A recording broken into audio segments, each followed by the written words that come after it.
Hello everyone, welcome to Sunya IAS. We meet again.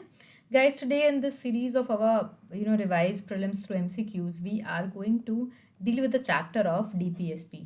Okay. I'm not going to say directive principles of state policy. It takes too much time. DPSP is very apt for revision also. Now we all did the lecture on fundamental rights. Part 3 was fundamental rights and DPSP is part 4. It is contained in the part 4. Fundamental rights was 12 to 35. We are again using the chunking method, mind you all. And this one is 36 to 51 article number. Okay. Now, why am I comparing both of these? Because it is very important for our exams. Comparison वाले और एक never ending debate चलता रहता है that are fundamental rights more important or DPSP more important. Now why is that debate prevalent वो हम आज के section में देखेंगे. Plus there has been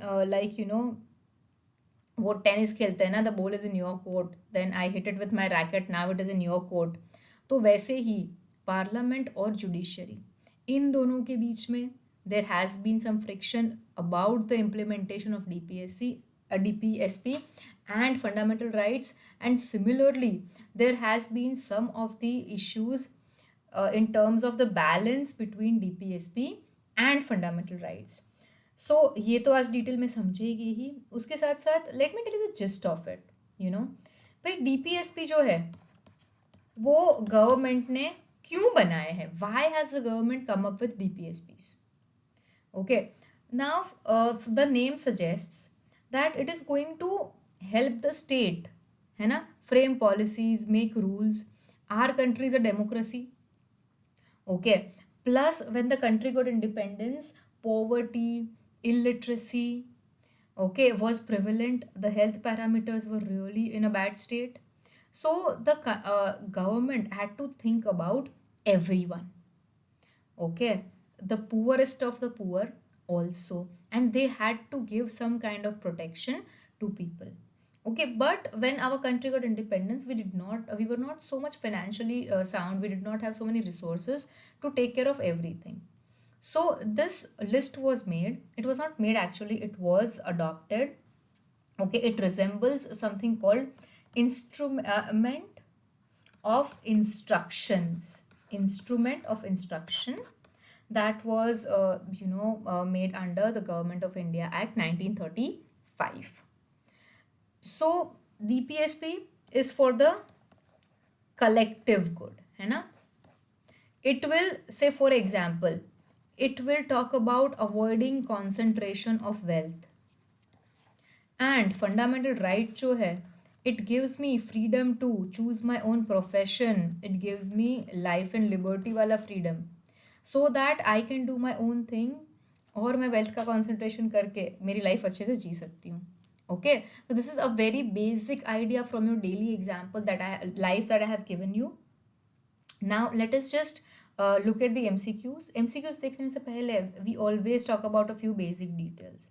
So as I said, ये DPSPs जो है, हमारे पास तब इतने resources नहीं थे कि हम इसको enforce कर पाए. So it was like a dream list.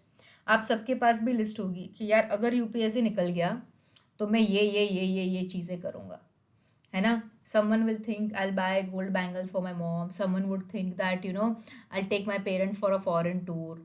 So the same thing, the state did not have money, and ऐसा सोचोगे. This is like a very good hypothetical situation you put your mind into to understand things. So just understand कि अगर, है ना, अगर ये चीज़ तब हम कर ही नहीं सकते थे तो this will not be legally enforceable, है ना. हम यहाँ पे लार्जर गुड की बात कर रहे हैं, पुअरेस्ट ऑफ द पुअर का ध्यान रखने की बात कर रहे हैं. So it is here to establish a social and economical democracy. कौन सा भाई? We are here to establish social and economic democracy. If we talk about fundamental rights, they give you political rights. So fundamental rights की अगर बात करेंगे तो political democracy की बात करेंगे, और डीपीएसपी की बात करेंगे तो social and economic. See the thing is when the Britishers were ruling us, then it was an oppressive kind of a rule. They were the outsiders, they were trying to rule us. But when we got independence, there was no need of an oppressive rule. And there was this concept of welfare state, है ना, जो झलकता है DPSP में. Done. So non legally enforceable या non जस्टिकेबल भी बोल सकते हैं इसको. Okay. Now, let us just start our MCQs and look at a few details. और इसका जो टेनिस मैच है ना डीपीएसपी और फंडामेंटल राइट्स का, वो आज डिटेल में लिखेंगे. I want each and every person to sit with a pen and pencil. I'll tell you when to take notes and then you're supposed to take notes. Let us start. What do you understand by the statement the directive principles of state policy in the constitution are non-justicable in nature? है ना, non-justicable. What do you mean by that? Let us read. DPSP cannot be enforced by law but can be used to direct the government. Okay, देखते हैं. Another one. Now see, sometimes नहीं, always UPSC gives you confusing statements, है ना. So you will have to select the best option, the nearest correct option. Then B. The courts cannot recognize the DPSP in their judgments. यार ये गलत है. They can, है ना. Directive principles of state policy. तो अगर कोई government ने ऐसी पॉलिसी बनाई है जो डीपीएसपी के अगेंस्ट जा रही है, या अगर कोर्ट को कभी भी कोई भी जजमेंट देना है तो वो डीपीएसपी को ध्यान में रख के लेंगे. तो our B option is incorrect. So all of the above also is out of the question. Now C says they are not enforceable by courts for their violation. Yes, ये हमने पहली चीज़ पढ़ी कि भाई they are non enforceable by laws. अब क्या है, they cannot be enforced by law. यार इसका एग्जाम्पल मैंने क्या बोला, हम लोग एग्जाम्पल दिमाग से फिक्स कर करके बोलेंगे. से फॉर एग्जाम्पल ये जो नालसा यहाँ पे लगा, फ्री लीगल एड, है ना, तो उसके लिए लॉ बना. Then if you talk about organising village panchayats, तो उसके लिए भी लॉ बनाया गया. So this is a list, wish list of the government कि भाई हम हमारे देश में सिटीजन्स के लिए इतनी इतनी चीज़ें करेंगे. Now let us see question number 2. The purpose of the inclusion of directive principles of state policy in the Indian constitution is to establish what, हमने अभी बात की, social and economic democracy. Guys, these kind of questions are direct questions and you cannot miss these questions. Okay, ये तो आने ही चाहिए हर बच्चे को. Third, as stated in part 4. Part 4 में क्या है भाई, DPSP है. Of Constitution's directive principle, the state shall direct its policies towards safeguarding the ownership and control of community's material. ठीक है, कम्युनिटी जो सामूहिक सारे रिसोर्सेज है उसकी ओनरशिप रखेंगे. ऐसे रखेंगे कि कॉन्सेंट्रेशन ऑफ वेल्थ अवॉइड हो जाए, है ना, कि भाई जो भी संपत्ति है उसका एकत्रीकरण जो है वो टाला जा सके, है ना. यस यार, अगर सबके लिए सोचना है, पुअरेस्ट ऑफ द पुअर के लिए सोचना है, तो ये तो सोचेंगे ही. ओके, येस और no, you have to apply your logic. मैंने इसीलिए आपको स्टार्टिंग में थोड़े क्यूज दे दिए कि भाई आपको सोचना है किसके लिए, पुअरेस्ट ऑफ द पुअर के लिए. तो क्या सोचेंगे, यस हाँ यार, अगर ज़्यादा पैसे कुछ ही लोगों के हाथ में आ गए तो डिस्ट्रीब्यूशन ऑफ वेल्थ बाकी लोगों के पास पैसे नहीं आएंगे. और हम यहाँ पे पुअरेस्ट ऑफ द पुअर का भी सोच रहे हैं. Means of production are nationalised, नहीं, बिल्कुल भी नहीं. ओके, हमें थोड़ी ना एक ऑटोक्रेटिक स्टेट या सोशलिस्ट स्टेट एस्टैब्लिश करना है, नहीं, हमें क्या करना है, वेलफेयर स्टेट एस्टैब्लिश करना है. सो 2 अपना हो गया गलत. तो देखिए जहाँ जहाँ 2 आ रहा है वो कैंसिल कर रहे हैं, तो भी आंसर निकल गया. चलिए थर्ड भी देख लेते हैं. Private ownership is gradually discouraged. इसका मतलब क्या है भाई, प्राइवेट ओनरशिप, अभी तो हम प्राइवेटाइजेशन कर रहे हैं तो इसको तो एनकरेज करना है. गवर्नमेंट के हाथ में government's work is to govern and not to business, अभी तो यही स्लोगन चल रहा है. So it is very easy if you just apply a little bit of mind to the concepts. और मैं जो जो आपको छोटी छोटी बातें समझाती रहती हूँ, अगर उसके ऊपर आप थोड़ा सा ज़्यादा ध्यान दोगे तो आई गारंटी यू आपकी, है ना, पॉलिटी में 90% MCQ सही जाएंगे. Okay, I am not kidding, I am very serious. अब देखते हैं 42nd amendment. Okay, act of 1976 ने 4 नए डायरेक्टिव्स ऐड कर लिए. ओके, 4 नए डायरेक्टिव्स ऐड कर लिए. नाउ लेट अस सी कौन कौन से डायरेक्टिव्स ऐड किए हैं. ओके, तो रीड करेंगे. इसके लिए आप सबको रीड करना पड़ेगा बिकॉज यहाँ पे इतने से कम टाइम में I am not going to make help you रट्टाफाई everything. I have my tips and tricks कि मैं आपको पूरा ये लिस्ट रट्टा करवा सकती हूँ, बट अभी नहीं, अभी थोड़ा MCQ पे ध्यान देते हैं. Promote equal justice and to provide free legal aid to the poor. Okay, what's it guys? Yes, NALSA act बाद में आया था. उसके बाद अब you have to also understand कि जब ये 42nd अमेंडमेंट एक्ट आया तब हमारी कंट्री का झुकाव रशिया की तरफ ज़्यादा था, है ना. और रशिया क्या है? सोशलिस्ट स्टेट है.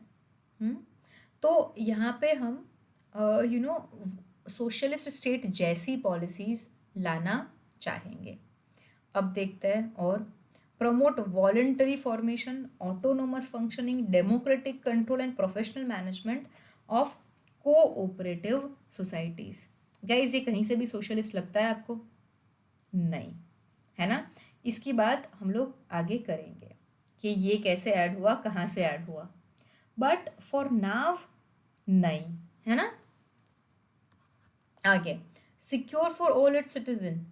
So if you eliminate number 2, है ना, आपके ये दोनों ऑप्शंस चले गए.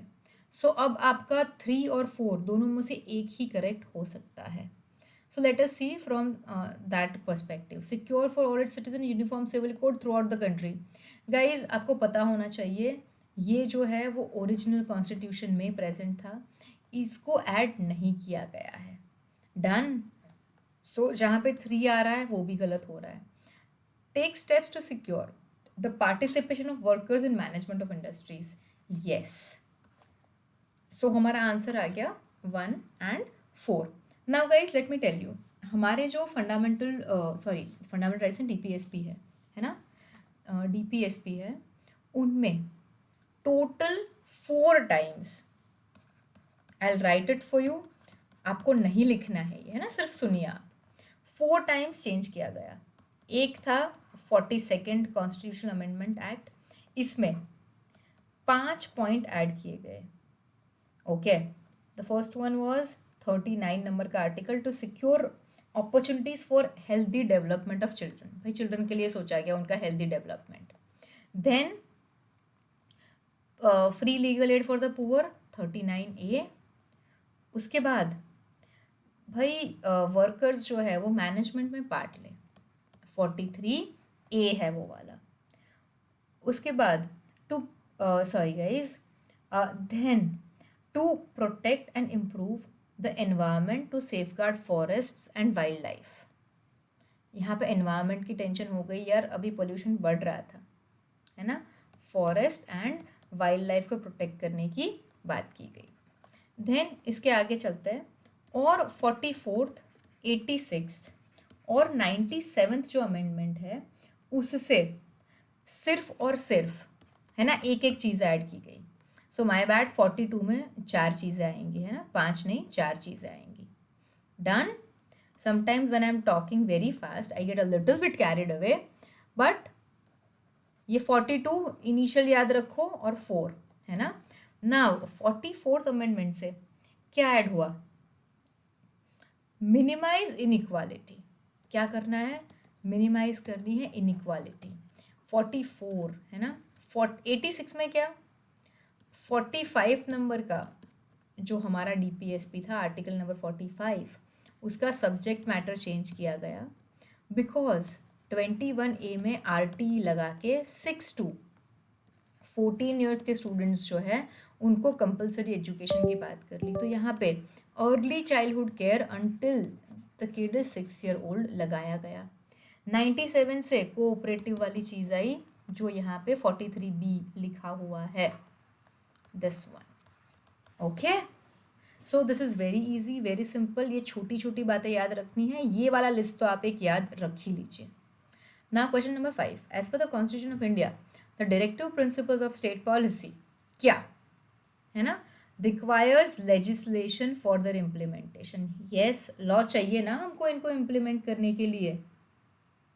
उसके बाद have the sole purpose of bringing political democracy. Guys क्या पढ़ा, कौन सी डेमोक्रेसी चाहिए, सोशल एंड इकोनॉमिकल। तो मैं इसको गलत कर दूँ, 2 ऑप्शन निकल गए, अब थर्ड पे है, are content nowhere other than part 4। Yes, ठीक है, DPSP मतलब पार्ट 4 मतलब DPSP, और कहीं पे भी DPSP का कोई भी उल्लेख नहीं मिलेगा आपको। So our answer by default is D। Directive principles of state policy are non amendable. यार अभी हमने देखा अमेंड तो हुए है ना, सो जहां जहां पे भी 1 आ रहा है यार वो गलत है।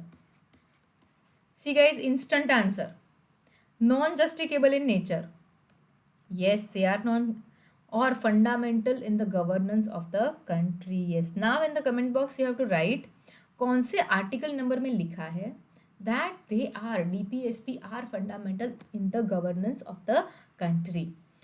question number 7, which of these have been enshrined as DPSP under part 4। now I want you all to carefully read the list 2-3 times, है ना, एंड अंडरस्टैंड कि भाई गवर्नमेंट क्या क्या करना चाहती थी लोगों के लिए। सो कौन से है ऑलरेडी पूछ लिया है यहाँ पे। ओके, इसका बहुत इजी ट्रिक है ना, ट्रिक करते हैं पहले। अब हमने 4 बार पढ़ लिया कि भाई फ्री लीगल एड वाला प्रोविजन तो है ही है ना, तो जहाँ पे 2 नहीं है, 2 है वो टिक कर लेंगे हम लोग एक बार। तो इन दोनों में 2 नहीं है तो ये दोनों तो एलिमिनेट हो गए। ठीक है, अब थोड़ा आगे चलते हैं। और क्या क्या आपने देखा, free primary education for differently abled, primary education 21A में चला गया, and it was never differently abled to all children, है ना। सो अपना 4 गलत हो गया, तो 4 जहाँ आ रहा है उसको भी मैं गलत कर दूंगी। So guys then what is your answer, मिल गया इसका भी आंसर आपको बहुत इजी से। जैसे मैंने बोला बस थोड़ा थोड़ा लॉजिक लगाना है, आंसर्स बहुत जल्दी मिल जाते हैं पॉलिटी के, है ना। और अभी जो ट्रेंड चेंज हो रहा है पॉलिटी का, it is going more towards the application understanding, है ना। एंड यू नो वो डे टू डे लाइफ वाली चीज़ें अगर आप लॉजिक लगाओगे तो फट से आंसर निकल जाएंगे। अब I want all of you, है ना, I want all of you to get ready with your pen and paper, because I want you to make notes of whatever I'm going to say right now। ठीक है, अब मैंने आपको starting में बोला कि भाई there has been you know like a conflict between what, FR versus DPSP। Okay, अब ये कॉन्फ्लिक्ट जो है ना, DPSP क्या है, मॉरल ऑब्लिगेशन है ना, मॉरल ऑब्लिगेशन है भाई एक तरफ, ये कैसे है, नॉन जस्टिकेबल है, डन। और दूसरी तरफ हमारे पास है भाई ये राइट्स जो लाइक देने ही है, दे आर जस्टिकेबल। तो कई बार क्या होता है, ये हमने देखा कि these are for common good and these are kind of individualistic. So कई बार क्या हो जाता है कि भाई इक्वालिटी के जो फंडामेंटल राइट्स है ना, या तो फ्रीडम ऑफ स्पीच वाला हो गया, प्रोफेशन वाला हो गया, आर्टिकल नंबर 14, 19, है ना, ऑल दीज, और DPSP, ये कहीं ना कहीं आपस में एक दूसरे को कॉन्ट्राडिक्ट कर लेते हैं। जैसे ये कॉन्सेंट्रेशन ऑफ वेल्थ वाला ही हो गया, है ना, और राइट टू प्रॉपर्टी पहले मिलता था, they both are very much opposed. कि भाई मेरे पास है नहीं guys, but I am just saying कि अगर हो मेरे पास 2000 एकड़ ज़मीन है, तो that is my right to property. But government क्या बोल रही है, it has to ensure the distribution of community resources in a way कि concentration of wealth ना हो. समझ में आ रहा है सबको सिंपल एग्जाम्पल से. अब चलिए फटाक से स्टार्ट करते हैं, है ना. केसेस के नाम लिखते जाएंगे. See there was this case 1951 में, है ना, Champakam. I just erase this because I want you all to write it in a very nicer format. It began when 1951. Which case? Champakam case, है ना.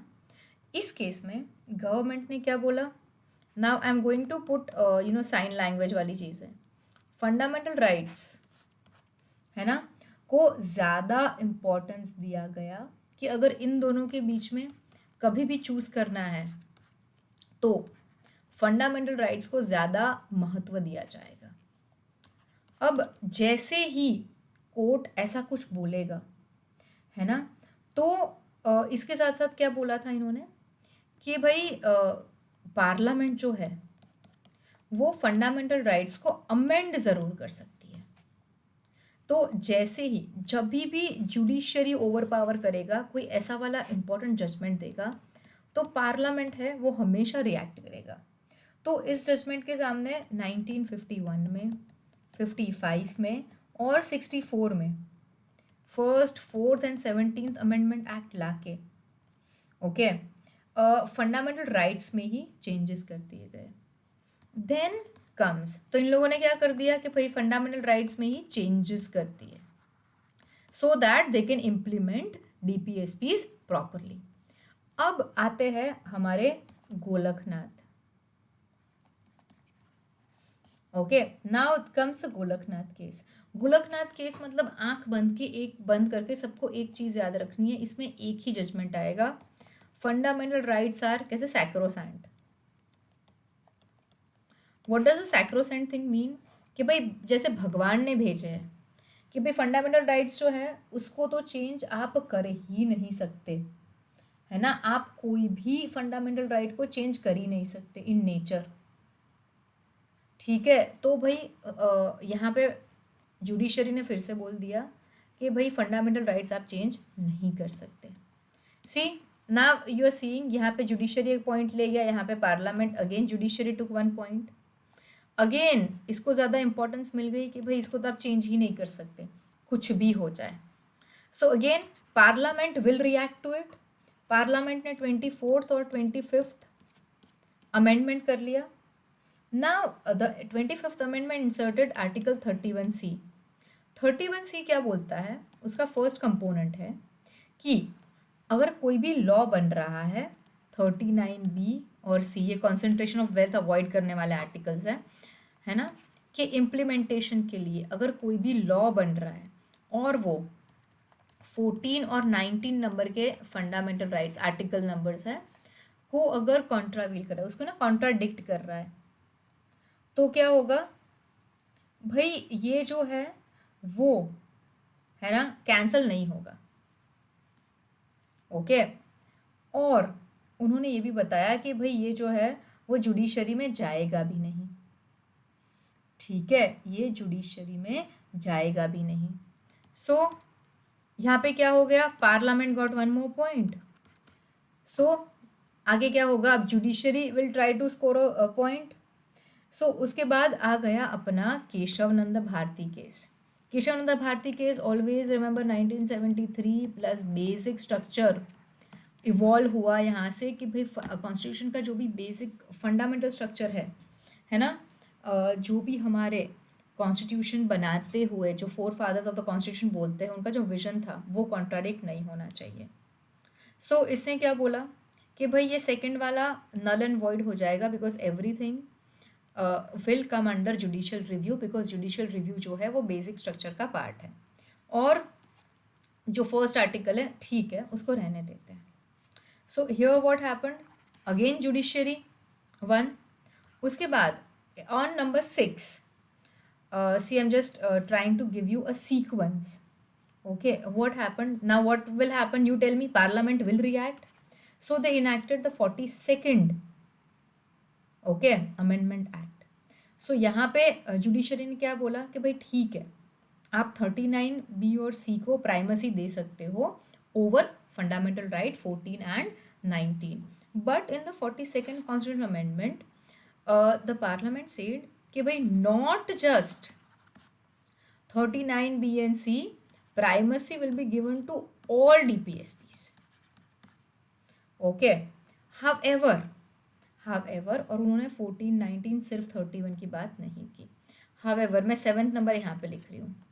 Then this is the parliament, then what will happen, judiciary thing will come. So Minerva Mills case happened and it said that भाई this is unconstitutional and it was strike down.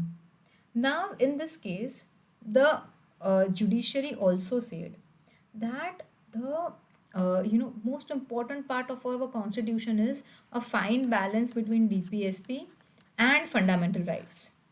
Okay, when a balanced approach will be adopted, then only we will be able to abide by the principles of the constitution. सो भाई right now situation क्या है, right हमने 7 points बना लिए। I want every one to put down this 7 points. Is a very confusing story, मैंने बहुत simple बना दिया आप लोगों के लिए। Okay, now let us just go ahead. So what is the current situation? Okay, see presently fundamental rights जो है they enjoy some sort of supremacy.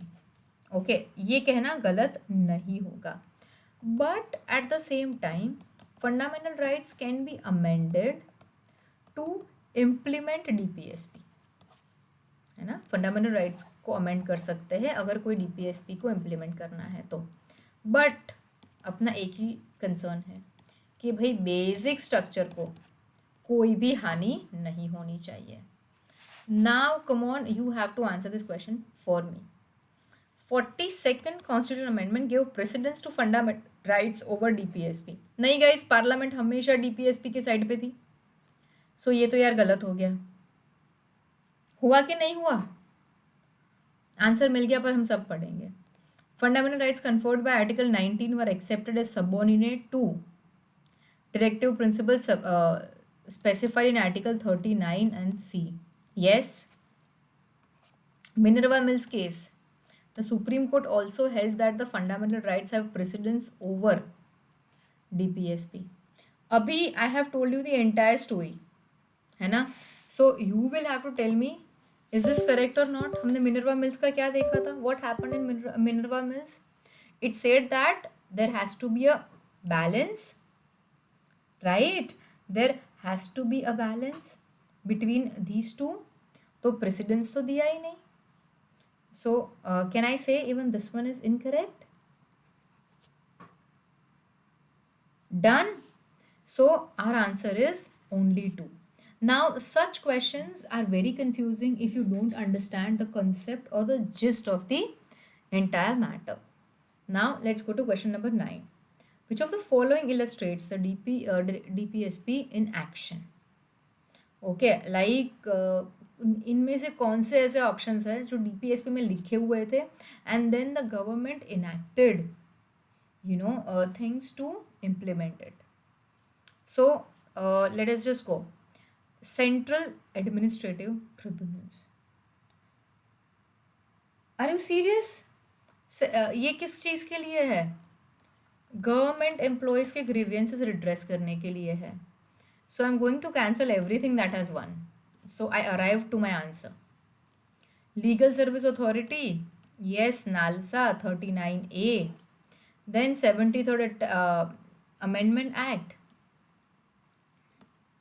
Okay, it was to organize, decentralization of power and organize village panchayats. And land reforms, yes, concentration of wealth को avoid करने के लिए. Done.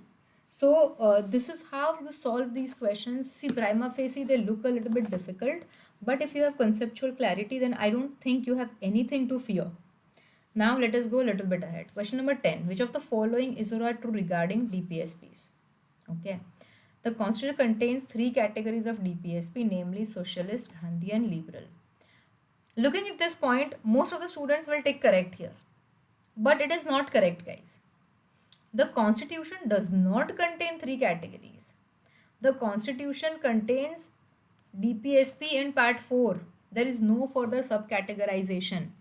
We categorize it for our own understanding, better understanding. Okay, into these three headers. Now, to organize animal husbandry on modern and scientific line is a Gandhian principle. Okay, now a lot of people when they look at agriculture and animal husbandry, they'll quickly put this as correct also. But this is classified under the liberal intellectual thing. Now, can someone tell me the article number 48? Okay, if we talk about the Gandhian one, है ना, तो उसमें क्या आएगा? It will prohibit the slaughter of cows, calves and other milch animals. है ना? So you have to just understand कि भाई गांधी जी थे, उनको एग्रीकल्चर को साइंटिफिक लाइंस पे नहीं लाना था, है ना? He was more protective about the cows, about the downtroddens, about self governance. तो आप थोड़ा सा वैसे भी देखोगे ना तो आपको समझ में आ जाएगा. सो can I say the answer here is D, है ना? कभी कभी आंसर होता है ना, none of the above, neither. So don't hesitate. Consider the following statements and select the correct answer from the quotes. India does not have a state religion. Okay. And secularism is a basic feature of Indian constitution. Done. Now let us see कि भाई ये assertion और reason वाला है, तो how will you answer? Now we don't have a state religion is true, so D को तो भाई काट ही देंगे. प्लस secularism basic feature है तो इसको भी काट देंगे, है ना? Now we have to reason with ourselves कि भाई इंडिया का रिलीजन नहीं है. So is that the explanation for it? No, it is the other way round. So it is not the correct explanation, है ना? Now India जो है उसमें सेक्युलरिज्म किस टाइप का है and how is it different than modern secularism? So Indian secularism की अगर हम लोग बात करें तो like it's like, I'll give you a very funny example rather with this to understand. Okay, Indian secularism and Western secularism. Okay, Indian secularism में आता है भाई, there are a lot of cold drinks in front of you guys. It is a very funny example but बहुत अच्छे से याद रहेगा. So you are like, I am going to drink all of these. And Western secularism में this chap will be like, भाई मुझे कुछ नहीं चाहिए, I am going to be away from all of these, I'll just look at them. So here it has disassociated itself from religion entirely, wherein Indian concept of secularism is we are going to give equal respect to everyone, है ना? Like ये तो funny example था. हमारे family में भी ऐसे लोग होते हैं. एक लड़का ऐसा होता है या एक लड़की ऐसी होती है जो जितने भी रिश्तेदार है सबके पाँव छूते हैं. And there are other people जो बाकी रिश्तेदार छोड़ो, मम्मी पापा के भी पाँव नहीं छूते. ये ना वो वाला थोड़ा कॉन्सेप्ट है. Now let us go ahead. The directives given to the state by the constitution includes which of the following?